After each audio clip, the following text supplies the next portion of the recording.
who else are you looking at QB wise? Anybody tickling your fancy? And I'm trying to lead you to the Bears game, just so you know. Oh, I mean, I wouldn't go anywhere near Tyler Bagent. You wouldn't do anything? Tyson. Really? I would sell his stuff right now if I had it. Just the story alone seems like a pick. The story alone seems like we've seen a crazy... I did pull up some stats while you're in the bathroom. He has a freaking notebook in front of him. I had to write them down. A salmon-colored shirt and a notebook. It says... Hey, hang on. What was the girl's name? The spy. The spy with the salmon Harriet the spy. That's you. Dude, I did so many spy activities when I was a kid because of Harriet the spy. I had a belt just like her. I had a little compass. There was a mirror on there, binoculars, and a notepad because any spy has a good notepad. Tyler has these. Tyson. These. Isn't it Tyson? It is Tyson. I said Tyson. Before the thing, you said Tyler like 20 times and got in my head. Take a breath. I'm sorry. Tyson over here. Tyson for the Bears. Never has there been a D2 QB that came from an undrafted free agent status, then gone on to make the 53-man roster and dress the entire season. Cool. Also, love it. He has the NCAA all-time record for touchdown throws. So passes, 159. Okay. Better than anybody else. That does not mean he's going to be the best quarterback in the NFL. It is just something that if there's a reason for guys to get hype and start speculating after that game and after things like that, this just seems like a guy who's just going to spike. He's going to come down after that spike, but I do think he will spike because there's enough guys wanting to bet on it. Oh, I don't think anybody's betting on him. I think everybody, if you had him by chance right now, you just sell him right now. Well, that's the problem. There are very few of his cards out there, so I think that's going to be the big hindrance in that. But do we know the deal with Fields, by the way? He's going to be out at least for a few games, it said, because of the dislocated thumb. Yeah. I mean, that's the other thing, too. When Fields comes back, as soon as he's healthy, he's back. There's not a single world scenario where this guy starts over a healthy Justin Fields. Why? They've only won the one game with him this year. Because one guy's proven he's the starter in the league. Another guy had a decent game because he wasn't excellent. He was okay yesterday against the Raiders. That's why. But it just doesn't happen. Again, it's okay. Sure, based on what we're at right now, yes, that argument could easily be made. However, what if you see him next Sunday? He does something. I still don't think I still don't think there's a chance.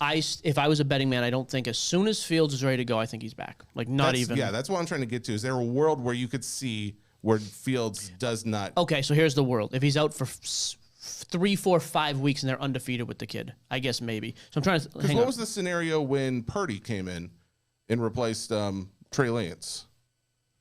I don't remember. It just seems like something similar to that. I thought Purdy might have... I actually don't remember that. But Purdy was Mr. Irrelevant last pick. By the way, next week they're at the Chargers. Sunday Night Football. I mean... It's a winnable game. That's what I mean. Okay. I would be shocked. I hope it happens. I'd love to see some crazy upset. The thing is... Do they have a bye after that? Only cards I've been able to find, 2023, is that there's a select draft pick. That's probably all he's got, right? I think it has an auto. Yeah, hey, real quick, by the way, the week after that, they're at the Saints.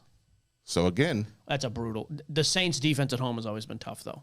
I don't think we see him. But aren't the Saints like 1-6 or something? Saints could be 0-39. They're always tough defensively at home. Always have been. I thought that was just like a whole Patriots mentality, like a whole superstition of. Well, they were always tough against Brady too, but they're just that defense at home has always played pretty tough. Yeah, I hope you're right. I'm just saying, to me, there's not a single scenario in the world where I would go out and spend a penny on this kid, because I think you're buying at the absolute crazy peak. And I think 2 months from now, it's a story that almost everybody totally has forgotten about. And that kid came in and...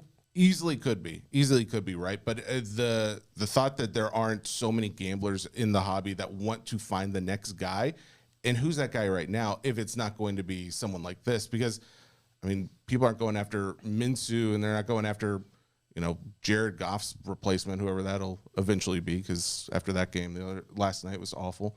I would much rather buy Jared Goff stuff right now than this kid. Well, yeah, as far as like an investment in long term, but I'm saying like as someone who could have that potential big spike, that's what I'm talking about. I'm talking about those guys. Happened though. I guess that's where I don't think it has necessarily happened because there aren't enough cards out there to really spike on. But there's not going to be either. He's not going to be in any more sets for months, if at all.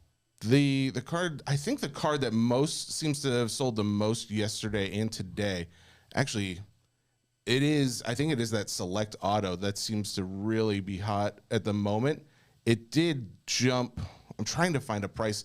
There's so many sold between yesterday and today that you just keep scrolling and scrolling, and it's like hard to get to the very end of this list. Exactly. I'll try and find what that price is, but I mean, even then, it's $125 for that card, which is crazy for a unknown draft pick. But I just think of what Purdy's pricing did, and then granted, he has done something that Tyson has not done yet.